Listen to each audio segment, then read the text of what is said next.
एकलव्याने आमचा घेऊन गेला. त्याच्यानंतर आम्हाला एकलव्य दुसरा मार्ग होते का त्या एकलव्यानं जेवण केलं असेल, तो रात्री झोपला कुठं असेल, तो कोणाचा पोरगा हे कधी कोणी सांगते का आपल्याला? काहीच सांगत. जो एकलव्य आम्हाला माहीतच नाही, आम्ही त्या एकलव्यावर चर्चा करत बसतो आणि मग आमचा सगळा गोंधळ त्यामध्ये होतो आहे. त्यावर आतमध्ये तुम्हाला जाताना सांगेल आपण सर्व थकलेलो असतो, कारण कंटिन्यू सातत्यानं आपण 2 ते 3 तासांपासून या ठिकाणी बसलेले आहोत. ते फार वेळ घेणार नाही.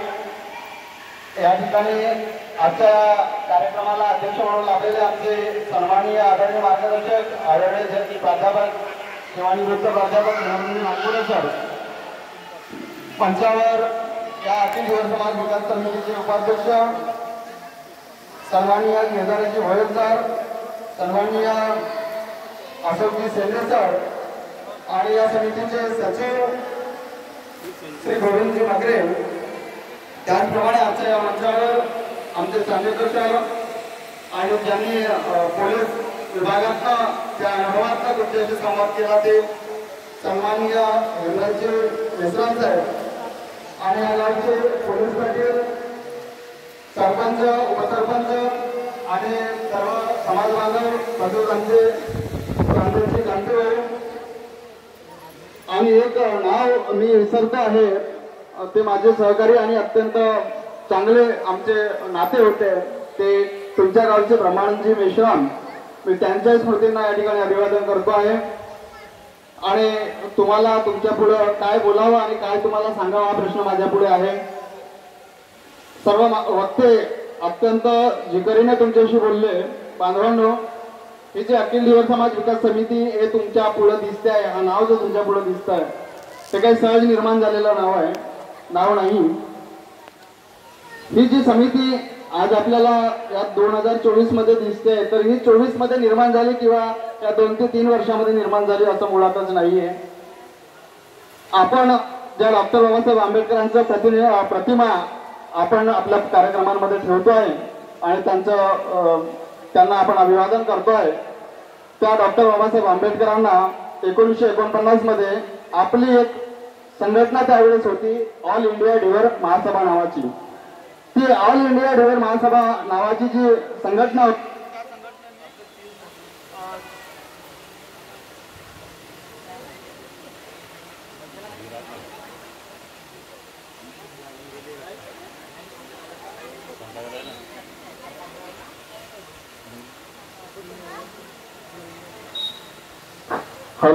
हा ज्यावेळेस पहिले कायदे मंत्री होते डॉक्टर बाबासाहेब आंबेडकर 49 पर्यंत. तर डॉक्टर बाबासाहेब आंबेडकर आणि जे कोणी कायदा मसुदा समिती होते संविधान निर्माण करणार होतानाच्या काळात, तर त्यावेळेस आपली जी ऑल इंडिया डिव्हर महासभा नावाची जी संघटना होती, त्या संघटनेने काय केलं तर अवघ्या देशातल्या या ढिवर आणि त्याला ज्या काही जाती होत्या 15 ते 16 जाती, त्या सर्व जातींना एकत्र करून एक 2 दिवसाचं अधिवेशन घेतलं. आणि त्या अधिवेशनामध्ये त्यांनी असे मुद्दे पारित करून घेतले की हा जो मासेमारी करणारा अवघ्या भारतातला जो समाज आहे ढिवर आणि तत्सम, तर हा समाज आरक्षणाच्या आणि संविधानाच्या दोन्ही अनुसूचीमध्ये येताना दिसत नाही आहे.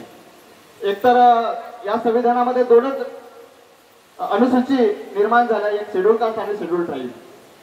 ज्याला आपण अनुसूचित जातीमध्ये असलेला जो दलित समाज आहे, अनटचेबल जो समाज आहे, त्याला आपण अनुसूचित जाती शेड्यूल कास्ट असं ओळखतोय. आणि जो शेड्यूल ट्राईब म्हणतोय तो आदिवासी समाज आहे. आणि मग या 2 ज्या आर्टिकल संविधानामध्ये निर्माण झालं, त्या आर्टिकलमध्ये कुठेही या समाजाची नोंद घेण्यात आलेली नव्हती आणि कुठेही हा समाज आलेला नव्हता. त्यावेळेस काय केलं, ही जी ऑल इंडिया डिव्हर महासभा जी होती, या महासभेने काय केलं, 2 दिवसाचं अधिवेशन घेतलं आणि त्याच्यामध्ये या समाजाला एकतर तुम्ही शेड्यूल कास्ट मध्ये ऍड करा, अन्यथा शेड्यूल ट्राईब मध्ये ऍड करा, अशी मागणी डॉक्टर बाबासाहेब आंबेडकर यांच्याकडे केली. आणि मग डॉक्टर बाबासाहेब आंबेडकरांनी काय केलं की बाबासाहेबांना हा मुद्दा पटला की खरंच हा जो समाज आहे हा त्या काळात 5 कोटी एवढ्या संख्येमध्ये आहे देशामध्ये. तर देशामध्ये जर तो 5 कोटी एवढ्या संख्येने असेल, मला वाटतं तुम्हाला प्रसाद मिळेल. तुम्ही जरा लक्ष दिले, काही मुद्दे समजून घेतले तर तुम्हाला ते कळेल. आपण या ठिकाणी दुसऱ्या मुद्द्यांवर बोलत नाहीत, कारण तुम्हाला तो मुद्दा कळावा यासाठी फक्त आरक्षण आणि फक्त आरक्षण याच मुद्द्याचा आपण आग्रह करतो आणि तशी तुमच्याशी हे संवाद जे आपण करण्याचा प्रयत्न करतो. तर बाबासाहेबांना ते मुद्दे पटले आणि बाबासाहेबांना वाटलं की नाही, खरंच हा समाज जो आहे आरक्षणाच्या बाहेर चाललेला आहे आणि जर हा समाज आरक्षणाच्या बाहेर गेला तर फार मोठा अन्याय जो आहे या समाजावर होऊ शकतो. आणि मग डॉक्टर बाबासाहेब आंबेडकरांनी काय केलं की जे संबंधित राज्य होते त्या राज्यांना पत्र पाठवलं. गव्हर्नमेंट ऑफ इंडियाच्या जे लॉ मिनिस्ट्री होती, कायदे मंत्रालयाकडनं डॉक्टर बाबासाहेब आंबेडकरांनी सर्व राज्यांना पत्र पाठवलं की बाबा या समाजाचा जो काही डाटा असेल, जो कुठला एक डाटा जो असतो ज्याला इम्पेरिकल डाटा आणि त्याची एकंदरीत परिस्थिती मांडणारा वस्तुनिष्ठ डाटा या समाजाचा तुम्ही लवकरात लवकर केंद्राकडे पाठवा, जेणेकरून या समाजाला जे आहे आपल्याला SC और ST म्हणजे SC मध्ये किंवा ST मध्ये आपल्याला घेता येईल आणि या समाजाला न्याय देता येईल. पण दुर्दैवानं डॉक्टर बाबासाहेब आंबेडकरांना त्यांच्या कायदेमंत्री पदाचा राजीनामा द्यावा लागला आणि आपलं जे प्रकरण होतं ते जसंच्या तसं 1949 पासून पळून राहिलं, ते आतापर्यंत पळून आहे. म्हणजे अजूनही हा समाज कुठल्याही पद्धतीनं आरक्षणामध्ये आलेला नाही आणि ही अत्यंत दुर्दैवाची गोष्ट आहे. आणि मग बाबासाहेबांनी केलेले जे पत्र आहेत ते पत्र सगळे आपल्याकडे आहेत आणि बाबासाहेबांनी त्या पत्रामध्ये इतकी ठासून भाषा लिहिलेली आहे की हा समाज जर आरक्षणाच्या बाहेर पडला तर या समाजाचं अत्यंत मोठं नुकसान होणार आहे आणि होईल. आणि आज बाबासाहेबांचे शब्द जे आहेत ते पूर्णपणे खरे झालेले आहेत आणि आपण ते सगळे उपभोगतोय की आज लोकांचे घरं पडत आहेत. आज लोकांचे घरं पडत असल्यामुळे ते काय करतायत तर घरकुलची योजना मागतायत. अरे ते घरं कोणी बांधलीत? ती तुम्ही बांधलेली घरं आहेत का? ती तुम्ही बांधलेली घरं नाही आहेत, ती तुमच्या आजोबांनी तुमच्या वडिलांनी बांधलेली घरं आहेत. ते त्यांनी त्या काळात बांधून ठेवलेली होती, ती आता पळून राहिली म्हणून तुम्ही घरकुलची योजना मागतात. तुमची ताकद कुठे गेली घर बांधण्याची? म्हणजे तुम्ही स्वतःचं घर बांधू शकत नाही का?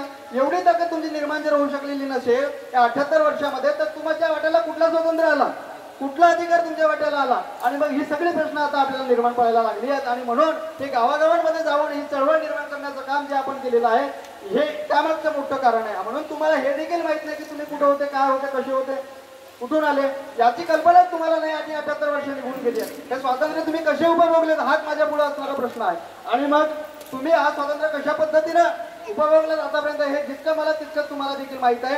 आणि म्हणून आपल्या जर पुढच्या 1000 पिढ्या तुम्हाला अशा पद्धतीने घालवायच्या असतील, अशा आरक्षणाच्या बाहेर आणि अशा अधिकाराच्या बाहेर, संविधानाच्या बाहेर जर ठेवायच्या असतील तर मग तुम्हाला असंच पुढेही एका जिल्हा परिषद सदस्यासाठी, पंचायत समिती मेंबरासाठी आणि तुमच्या सरपंच आणि उपसरपंचासाठी देखील तुम्हाला ताकद लावावी लागेल. आणि ही ताकद तुम्हाला आताच नाही तर हजारो पिढ्या लावत राहावी लागणार आहे. पण आपला अधिकार जर आपल्याला मिळाला तर ही ताकद लावण्याची जी परंपरा या ठिकाणी थांबेल आणि मग कुठलीही ताकद न लावता आपली माणसं सत्तेत जातील. आणि ज्यावेळी कुठलीही ताकद न लावता आपली माणसं सत्तेत गेली तर मग आपल्या समाजाचा विकास होण्याच्या कुठेतरी सुरुवात होईल, विकासाला सुरुवात होईल आणि कुठेतरी आपल्या समाजातील पोरं शिक्षणाच्या, सामाजिक सन्मानाच्या आणि एकंदरीत उच्च शिक्षणाच्या प्रवाहामध्ये येतील. आणि मग आपल्या समाजाचं कुठेतरी आर्थिक जे सक्षमता आपण म्हणतोय की आर्थिक स्वातंत्र्य जे आहे ते आपल्याला कुठेतरी मिळेल. या देशामध्ये बांधवांनो, या देशाचं जे संविधान आहे हा संविधान प्रत्येक व्यक्तीला त्याचं मूलभूत स्वातंत्र्य देणारा संविधान आहे. प्रत्येक व्यक्तीला त्याचा मूलभूत अधिकार देणारा स्वातंत्र्य देणारा हे संविधान आहे. आणि म्हणून हाच संविधान आपल्याला आपलं आरक्षण देखील देऊ शकतो हे मी तुम्हाला या ठिकाणी सांगेल. आणि आपण SCचं आरक्षण का मागतोय हे देखील तुम्हाला माहित पाहिजे. तर काय झालं की डॉक्टर बाबासाहेब आंबेडकर असं जर नाव आपल्या पुढे आलं तर आपल्याला शेड्यूल कास्ट नावाची गोष्ट लक्षात येते की बाबा काय आहे SC म्हणजे डॉक्टर बाबासाहेब आंबेडकर. असं जे समीकरण आहे पूर्णपणे तुमचं चुकीचं समीकरण आहे. मी या ठिकाणी स्पष्टपणे सांगतोय. डॉक्टर बाबासाहेब आंबेडकर म्हणजे शेड्यूल कास्ट नाही. डॉक्टर बाबासाहेब आंबेडकर म्हणजे SC नाही. डॉक्टर बाबासाहेब आंबेडकर हे शेड्यूल कास्टचे निर्माते नाहीत. मग कोण आहेत? तर इथं जे शासनकर्ती जमात होती या ठिकाणी असणारं जे ब्रिटिश गव्हर्नमेंट होतं यांनी काय केलं, 1935 ला एक ऍक्ट काढला आणि त्या ऍक्ट मध्ये ज्या जातींचा स्पर्श इथल्या समाजाला मान्य नव्हतं त्या सगळ्या जातींचं सर्वे आणि त्यावरचा एकंदरीत अभ्यास हा ब्रिटिश गव्हर्नमेंटने केला आणि त्यांनी 429 जाती ची एक यादी तयार केली आणि त्या 429 जाती ह्या शेड्यूल कास्ट म्हणून घोषित करण्यात आलं पहिल्यांदा. जे 1936 ला त्याचं शेड्यूल कास्ट नावाची यादी तयार झाली. आलं लक्षात? आणि मग तीच यादी 1950 ला जे आपलं देशाचं नवीन संविधान झालं त्या स्वातंत्र्याच्या नंतर 1947ला देश स्वतंत्र झाला आणि 1950ला संविधान या देशामध्ये लागू झाला. या संविधानामध्ये जी शेड्यूल कास्टची यादी तयार करण्यात आली ती यादी म्हणजेच ही 1935ला जी शेड्यूल कास्टची यादी तयार करण्यात आली होती तीच यादी जशीच्या तशी कॉपी पेस्ट करण्यात आली 1950ला. आणि म्हणून हे तुम्हाला समजावं लागेल. किती लोकांना माहिती आहे तुम्ही शेड्यूल कास्ट मध्ये होता? किती लोकांना माहिती आहे? कुणालाच माहिती आहे. म्हणून 75 वर्ष आम्हाला आम्ही कुठं होतो हेच माहिती. ही शेड्यूल कास्ट 1936ला तयार झालेली यादी आहे. एखादं पूर्ण शिकली मुलगी आहे इथं पुढे या, पुढे ये लवकर ये पुढे.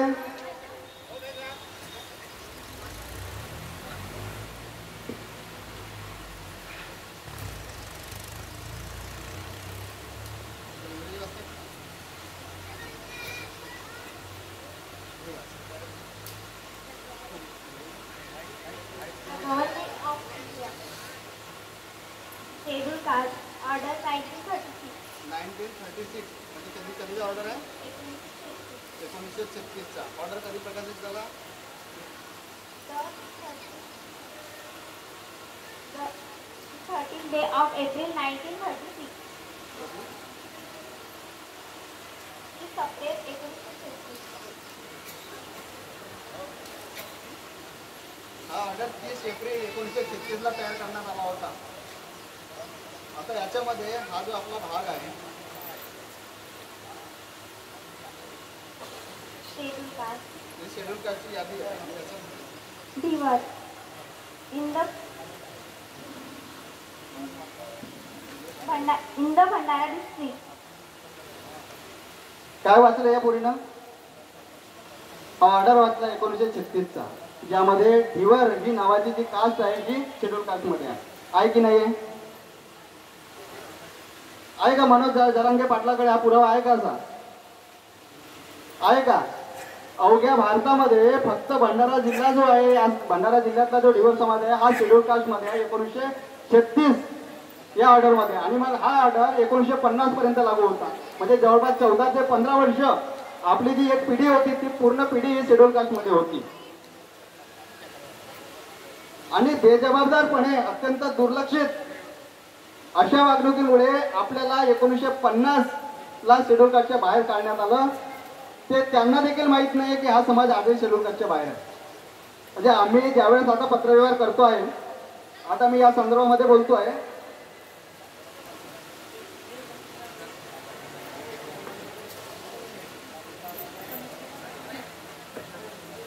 बांधवांनो तुम्ही लक्षात द्या सगळं. आम्ही एक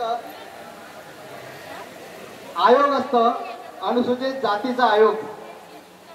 ह्या आयोगाला घटनेच्या 338 कलमान्वये अनुसूचित जातीचा अभ्यास करण्याचा अधिकार आहे.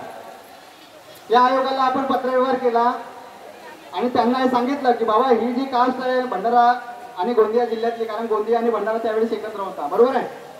तर भंडारा आणि गोंदिया जिल्ह्यातील जो धिवर समाज आहे हा शेड्यूल कास्ट मध्ये असताना तुम्ही 1950 मध्ये 1936च्या ऑर्डर मध्ये असलेल्या सगळ्या शेड्यूल कास्टच्या जाती त्या 1950च्या ऑर्डर मध्ये शेड्यूल कास्ट मध्ये घेतलात. मग आमची आणि आमच्यासारख्या असणाऱ्या 15 ते 16 जाती त्यांनी शेड्यूल कास्टच्या बाहेर काढल्या. त्याच्यात काही 15-16 मधल्या ज्या काही बाहेर निघाल्या होत्या त्या पुन्हा आतमध्ये गेल्या, पण आपण मात्र गेलो नाही. हे आपले दुर्दैव आहे. तर मग आपण शेड्यूल कास्ट कमिशन जे आहे, शेड्यूल कास्ट जे आयोग आहे त्यांना आपण पत्र दिलं. तर त्यांनी आपल्याला रिटर्न पत्र दिलं. तो रिटर्न पत्र कुणाला दिलं? त्यांनी महाराष्ट्राच्या मुख्य सचिवांना, जे चीफ सेक्रेटरी असतात महाराष्ट्राचे. त्याच्यामध्ये त्यांनी म्हटलेलं आहे विषयामध्ये की अनुसूचित जाती के पूर्व आरक्षण विधि का पालन करने के संबंध में. आणि त्याच्यात लिहिलेलं आहे की माननीय मुख्य सचिव महाराष्ट्र राज्य मंत्रालय मुंबई महोदय निर्देशानुसार उपयुक्त विषय पर राष्ट्रीय अनुसूचित जाति आयोग के ऑनलाइन पोर्टल पर तकरार प्राप्त हुई है और याचिका कर्ता से एक अभ्यावेदन प्राप्त हुआ है जैसा कि संलग्न है. आयोग ने भारत का संविधान अनुच्छेद 338 के तहत उसे प्रदत्त शक्तियों के अनुसरण के मामले में जांच करने की निर्णय लिया है. आपसे अनुरोध है कि इस नोटिस की प्राप्ति के 15 दिनों के भीतर इस मामले पर की गई कार्रवाई के संबंधित तथ्य और सूचना आयोग को प्रस्तुत करो. म्हणजे माननीय राष्ट्रीय अनुसूचित जाती आयोगाने महाराष्ट्राला म्हटलं की बाबा आम्ही ही जी जात आहे ढिवर नावाची या जातीवर अभ्यास करण्याचा आणि चौकशी करण्याचे निर्णय घेतलेले आहेत घटनेच्या 338 कलमान्वये.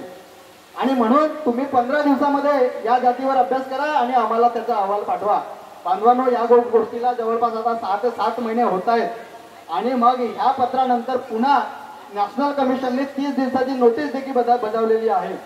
त्या नोटीसमध्ये त्यांनी असं म्हटलं की तुम्ही जर आम्हाला 30 दिवसात या जातीचा अभ्यास करून तुम्ही आम्हाला अहवाल दिला नाही तर आम्ही दिवाणी न्यायालयाचे अधिकार वापरू आणि काय डाटा आहे तो आम्ही स्वतः त्यामध्ये मागवू. परंतु घटनेचं आर्टिकल 341 असं सांगतं ज्याच्यामध्ये शेड्यूल कास्ट नावाची तरतूद आहे. तर त्याच्यामध्ये असं म्हटलेलं आहे की राज्यांनी काय करायचे आहे, आधी त्या कास्ट ती कुठे होती आणि मग कशी बाहेर आली या सगळ्या गोष्टीचा अभ्यास करून त्यांनी महाराष्ट्राच्या मुख्य सचिवापुढे, महाराष्ट्राच्या कॅबिनेट पुढे असेल किंवा इथल्या सरकार पुढे त्यांनी ते सगळा अहवाल त्यांनी ठेवायचा आणि मग तो अहवाल पास करून त्यांना केंद्रामध्ये पाठवायचा. अशा पद्धतीचे ते प्रोसेस आहे. तर बांधवांनो, आता काय होत आहे की महाराष्ट्राला ती अभ्यास करण्याची जी प्रक्रिया आहे ती त्यांनी आता सुरू केलेली आहे. म्हणजे त्यांची जे संशोधन नावाची संस्था आहे भारती नावाची, जे शेड्यूल कास्टच्या संदर्भामध्ये संशोधन करतोय, तर ज्या जातींचं संशोधन करतोय, तर ती भारती म्हणजे doctor Babasaheb Ambedkar research organisation तिला म्हणतोय, ती भारती आता आपल्या प्रकरणामध्ये संशोधन करीत आहे. आणि त्यांनी आता महाराष्ट्र राज्याचा जे ओबीसीचा आयोग आहे, म्हणजे आपण आता कुठल्या कॅटेगरीमध्ये मोडतो, आपण ओबीसी मध्ये. तर ओबीसीने काय केलेलं आहे, केंद्रामध्ये ओबीसी आणि महाराष्ट्रामध्ये नोमॅडिक ट्राईब. मी मेश्राम साहेबांना ही विनंती करतो आणि त्यांना हे विचारतोय की आपण पोलीस खात्यामध्ये आहात, आपल्याला आर्टिकल माहित आहेत, आपल्याला देशाचं संविधान कॉन्स्टिट्यूशन माहित आहे, मला सांगा नोमॅडिक ट्राईब नावाचं एखादा आर्टिकल संविधानामध्ये दाखवून द्या. जर असेल तर आम्ही हे चळवळ बंद करू. आहे का नोमॅडिक ट्राईब संविधानामध्ये? अरे चुत्या म्हणून राहिली ही सगळी मंडळी आपल्याला आणि आपण शांतपणे 75 वर्ष पाहतोय वाट. म्हणून आम्ही म्हणतोय की आम्हाला नव्याने शेड्यूल कास्टचं आरक्षण नाही पाहिजे. आमचं जे होतं ते आम्हाला वापस द्या. आम्हाला वापस द्या. का बरं तुम्ही बाहेर काढले? म्हणजे आमचा एका दिवसात विकास झाला होता का? म्हणजे डॉक्टर बाबासाहेब आंबेडकरांच्या पत्राला देखील तुम्ही त्या काळात उत्तर देऊ शकले नाहीत. आता नॅशनल कमिशन तुम्हाला विचारते आहे की या समाजाचं काय झालं, तर तुम्हाला आताही उत्तर देता येत नाही. म्हणजे 78 वर्ष लागतात तुम्हाला अभ्यास करायला एका जातीचा. आणि म्हणून मग आम्हाला गोंधळामध्ये येऊन तुमची सगळी मिटिंग घ्यावी लागते आणि मग तुम्ही त्या झाडामध्ये जाऊन बसता. बांधवांनो,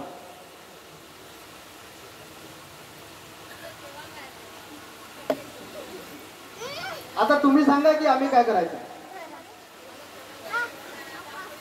हा जो प्रपोजल तयार केलेला आहे, आता मी तो मूळ प्रपोजल घेऊन आलेलो नाही, तो जवळपास 210 पानांचा प्रपोजल आहे, ज्याच्यासाठी आम्ही 6 महिने रात्रंदिवस एक करून एक कागद शोधलो.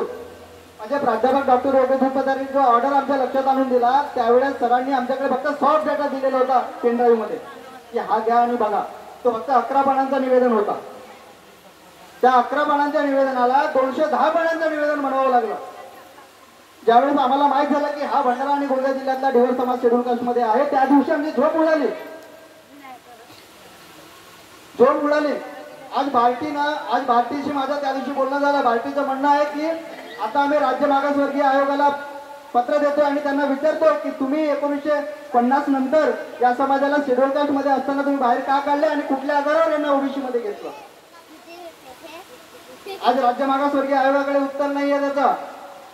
का उत्तर नाही की तुम्हाला मी सांगतो यांनी गडबड काय केली. तर अख्ख्या महाराष्ट्रातला आणि देशातला जो कुठला मासेमारी करणारा ढिवर समाज असेल किंवा त्याचा तत्सम समाज जो असेल, तिथला कोळी असेल किंवा या ठिकाणचा केवट असेल, कार असेल, हे सगळ्या जाती ज्या तत्सम जाती आहेत, या जातींना काय केलं की ह्या काही ठिकाणी त्या शेड्यूल ट्राईब मध्ये होत्या आणि काही ठिकाणी त्या ओबीसी मध्ये होत्या. ओबीसी मध्ये होत्या म्हणजे ओबीसी नावाची गोष्टच नव्हती. संविधान झाल्यानंतर ओबीसी नावाची गोष्ट जन्माला आली. त्याआधी फक्त शेड्यूल कास्टच होते आणि शेड्यूल ट्राईब होते. पण शेड्यूल ट्राईब वर पण आम्ही अभ्यास करतोय. की शेड्यूल ट्राईब मध्ये जर कुठं आली असेल तर या लोकांनी पुन्हा त्यामध्ये पण गोंधळ केलेला आहे. म्हणजे मी त्याच्यामध्ये डिटेल गेलो तर तुम्हाला ते 1-2 तासामध्ये समजावून सांगता येणार नाही. ते सगळे कागद तुम्हाला दाखवावे लागतील. यांनी काय केलं, भोई ही जात आहे ना जी आता एनटी मध्ये आहे, ती भोई नावाची जात काय केलं, जे सिपियन बेरार नावाचा जो भाग होता आधीचा आपला, म्हणजे आता महाराष्ट्र याच्या आधी मुंबईमध्ये होता, याच्या आधी जो नागपूर नाईक जिल्ह्यामध्ये होता, त्याच्या आधी तो मध्य प्रदेशमध्ये होता आणि त्याच्या आधी सिपियन बेरार नावाचा तो प्रांत होता, त्यामध्ये आपला भंडारा जिल्हा इन्क्लूड होता. तर त्यावेळेस काय केलं यांनी, आम्ही तर शेड्यूल कास्ट मध्ये होतो हे माहित होतं, मग शेड्यूल कास्ट मध्ये असताना या चोरांनी काय केलं, इथल्या सेक्रेटरींनी सिपियन बेरारच्या यांनी काय केलं, शेड्यूल ट्राईबची लिस्ट तयार केली. त्या शेड्यूल ट्राईबच्या लिस्ट मध्ये काय केलं, गोंडाची उपजात, गोंडांची सबकास्ट ही भोईला केली आणि कोरी ही जे आता एसटी मध्ये असलेली जात आहे त्याही जातीला त्यांनी एसटी मध्ये टाकलं आणि त्याची उपजात, त्याची सबकास्ट ही ढिवर, ढिमर, पालेवार आणि अशा पद्धतीच्या 2-3 जाती केल्या. आणि दुर्दैवाने ते शेड्यूल ट्राईब मध्ये पण लागू झालं नाही. ते अजूनही पत्रव्यवहार तो माझ्याकडे आहे. तुमच्यातला जर कुणी ते समजून घेण्यासाठी तयार असेल तर आपण लवकरच, तुम्ही जर तशी तयारी दाखवली तर मी 10 ते 15 पोरांना, म्हणजे भंडारा आणि गोंदिया अशा 100 ते 150 पोरांना ट्रेनिंग करण्यासाठी तयार आहोत आम्ही. की एक डॉक्युमेंट, एक कागद कुठे नोंद झाली, कुठे वगळल्या गेलं, हा सगळा अभ्यास आपण त्यांना सांगणार आहोत. एक डॉक्युमेंट, एक कागद त्यांच्या डोळ्याखालून जाईल. त्यानंतरच त्यांना ते कळेल की बाबा आम्ही कुठं होतो आणि कुठं नाही, आणि तशा पद्धतीने आम्हाला काढण्यात आलं. आणि म्हणून बांधवांनो, जी परिस्थिती आज आपल्याला दिसते याचा एकमेव कारण आहे की आपल्याला आपला अधिकारच हा 50ला जर काढून घेण्यात आला असेल, जेव्हा आमच्या या देशाचा संविधान निर्माण होत होता आणि जेव्हा आमचं स्वातंत्र्यच आमच्या वाट्याला येत असतानाच आमचे अधिकार, आमच्या यांनी पूर्णपणे शिक्षणाचा अधिकार संपवला. आमचा सामाजिक सन्मान त्या ठिकाणी आम्हाला मिळू शकलेला असता, तो सामाजिक सन्मान मिळण्याचा अधिकार देखील आमचा त्या दिवशी त्यांनी संपवला. आणि तो दिवस होता 10 ऑगस्ट 1950, जो नुकताच संपला. आता कोणता महिना चालू आहे, सप्टेंबर. हा सप्टेंबर महिना म्हणजे 10 ऑगस्ट 2024ला या गोष्टीला 74 वर्ष संपली. किती वर्ष? आणि हा आता 75वा वर्ष सुरू आहे. या 75व्या वर्षामध्ये तुमच्या आमच्यासारखे आम्ही लोक 2-4 लोक त्या मीटिंग घेऊन राहिलो. आम्हाला लोक बैताळ म्हणून राहिले त्या मंत्रालयात, माहीतच नाही ना. म्हणजे डॉक्टर बाबासाहेब आंबेडकर हे जे नाव आपण ऐकतो की यांचा आणि या समाजाचा काय संबंध आहे, तर बाबासाहेबांचं द अनटचेबल नावाचं 1947ला प्रकाशित झालेलं पुस्तक वाचा. त्या अनटचेबल मध्ये, त्या पुस्तकामध्ये या ढिवर समाजाचा उल्लेख आहे. कोणी किती लोकांनी सांगितलं तुम्हाला बाबासाहेबांच्या पुस्तकामध्ये तुमचा उल्लेख आहे? सांगा बरं. कुठल्या मास्तरांनी सांगितलं? कुठल्या प्राचार्याने सांगितलं? कुठल्या सामाजिक कार्यकर्त्याने सांगितलं? 48 वर्षात सांगा, या 78 वर्षामध्ये सांगा तुम्ही मला. कोणी सांगितलं? कसे शिकले हो हे लोक? कसे नोकरीवर लागले? पाहू ना, आम्ही इथले गरीब लोक पाहू की तुम्ही स्वतःच्या बळावर आणखी किती इमारती चढवता, कुठले मजले चढवता, किती मजले चढवणार राहतो तुम्ही? कधी लक्ष द्यायला वेळ भेटेल तुम्हाला समाजाकडे? कधी वेळ भेटेल? आणि म्हणून आता आपल्याला हे विचारण्याची गरज आहे की बांधवांनो, हा जो 50ला आपल्यावर जो अन्याय झाला, आज मनोज जरांगे पाटील ज्या पद्धतीने उतरतो, ज्या माणसाकडे फक्त त्या हैदराबादच्या गॅजेटशिवाय दुसरा पुरावा नाही, आज आपल्याकडे शेकडो, म्हणजे जवळपास जर आम्ही त्याच्यावरचं पूर्ण स्टडी केला तर जवळपास 300 ते 400 पानाचा जवळपास तो दुसरा प्रस्ताव आहे आपला, जो मुख्य सचिवांना आपण दिला. इतके पुरावे आपल्याकडे आहेत. म्हणजे आज राज्य सरकारकडे याचं उत्तर नाही की ही समाजात शेड्यूल कास्टच्या बाहेर काय. आज जर आम्ही सुप्रीम कोर्टामध्ये गेलो किंवा हायकोर्टामध्ये गेलो तर 100% जो निकाल आहे भंडारीतल्या ढिवर समाजाच्या बाजूला लागणार आहे. मी तुम्हाला आत्ता ठामपणे सांगतो. आहे तुमची तयारी सुप्रीम कोर्टात जाण्याची? आहे का तयारी? मग काय कराल या तयारीसाठी सांगा तुम्ही. आता आजच आपण या ठिकाणी ठराव घेऊ. काय कराल तुम्ही सुप्रीम कोर्टात जाण्यासाठी?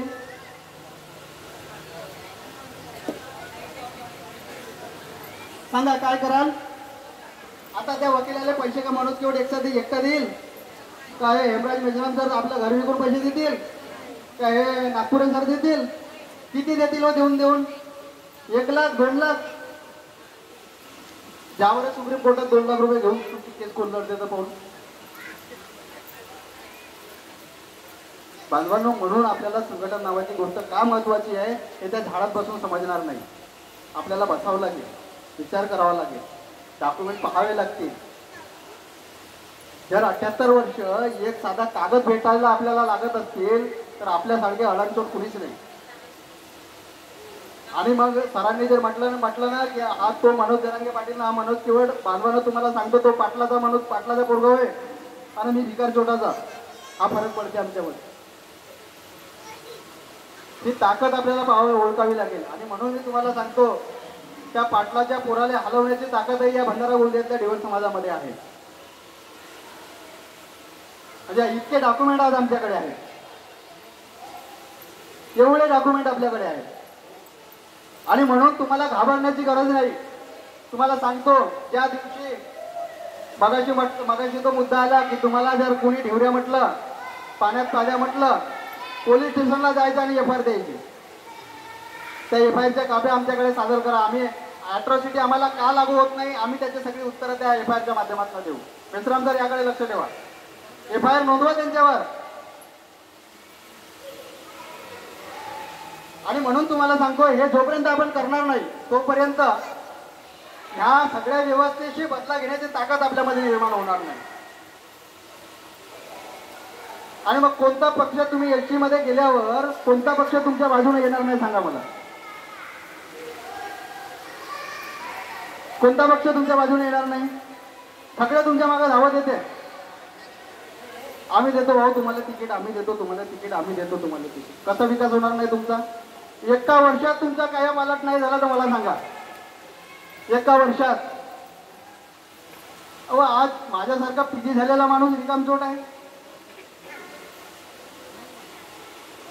आज हे इंजिनियर, डॉक्टर झालेले, इंजिनियर झालेले आज काम नाही आहे त्यांच्या हाताला. माझी पत्नी स्वतःची आज बी इलेक्ट्रिकल पॉलिटेक्निक बी आहे.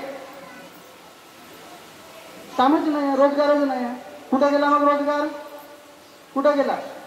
म्हणजे या लोकांचा विकास केले म्हणजे देशाचा विकास नाही होणार का?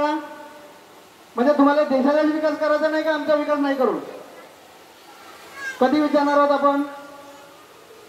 अरे आमचा विकास होईल तेव्हा देशाचा विकास होईल ना. मग तुम्हाला मान्य नाही आहे का? मग आमचा विकास मान्य नाही आहे म्हणजे देशाचा विकास तुम्हाला मान्य नाही आहे. कधी विचारणार आहोत आपण? कधी विचारणार आहोत? आणि म्हणून बांधवांनो, आपल्याला हे करावं लागणार आहे. आपल्याला हे सातत्यानं यावर चर्चा करावी लागणार आहे. आपल्या पोरांमध्ये जावं लागणार आहे, आपल्याला बसावं लागणार आहे. आज बोंडेला बसलो, त्या दिवशी त्या मागच्या शनिवारी आम्ही बोद्र्याला बसलो. बोद्र्याला देखील महिला पूर्ण तो हॉल भरलेला होता. आज बोंडेला जवळपास मला वाटलं की इथं म्हणजे 500च्या जवळपास संख्या आहे, तर मला वाटलं 2-3 गावं केल्या तर किमान 10,000 लोक येऊ शकतात. आपण गेलो पाहिजे. कुठे गेले लोक? आज साकोलीमध्ये 50,000चा कार्यक्रम आपल्याला या महिन्यामध्ये करायचा आहे. 50,000 लोक त्या अधिवेशनाला आले पाहिजे. आहे तयारी तुमची? आहे तयारी? कुठून आणाल लोक? कुठून आणाल? कधी विचार करणार आहात तुम्ही? आणि म्हणून तुम्हाला सांगतो, आमचे वादे याच्यासाठीच आहेत. तुम्ही म्हणताय की बाबा हे आरक्षण बोलून राहिले, एकाच मोर्चा काढून नाही काढत, एखादं निवेदन काढून नाही देत, काढून नाही जात या कोर्टामध्ये. एवढं सोपं आहे का? एवढं सोपं आहे?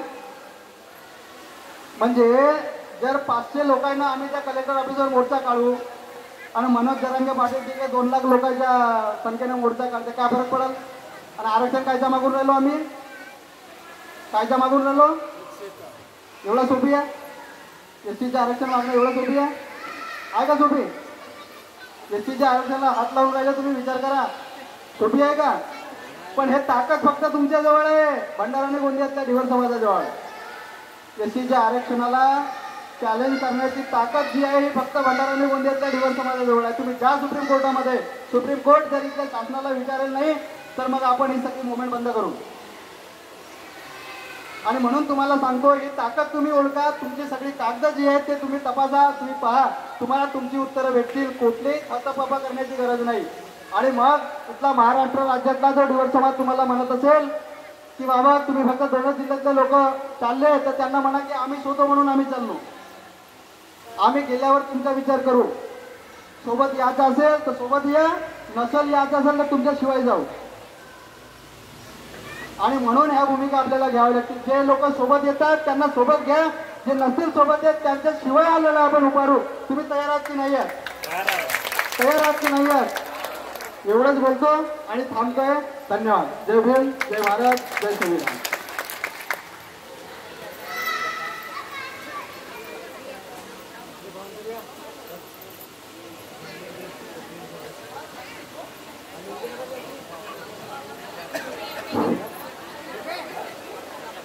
माझे मित्र मनोजी केवळ, अखिल डिवर समाज विकास समिती जिल्हा भंडारा गोंदिया यांनी मार्गदर्शन पर 78 वर्षात डिवर समाज कोठून आले व कोठे होते याची माहिती नाही. एसटीचे आरक्षण मिळेल तेव्हा आपण विकास होईल. एसटी हा बाबासाहेब आंबेडकर नाही. 26 जानेवारी 1950 मध्ये संविधान घटना लागू अंमलात आली तेव्हा आपण एसटी आरक्षणातून काढण्यात आले. 30 एप्रिल 1936 मध्ये 36 ते 1950 मध्ये संविधान मध्ये आपण एसटी होतो. तोपर्यंत आम्हाला 14 वर्ष शेड्यूल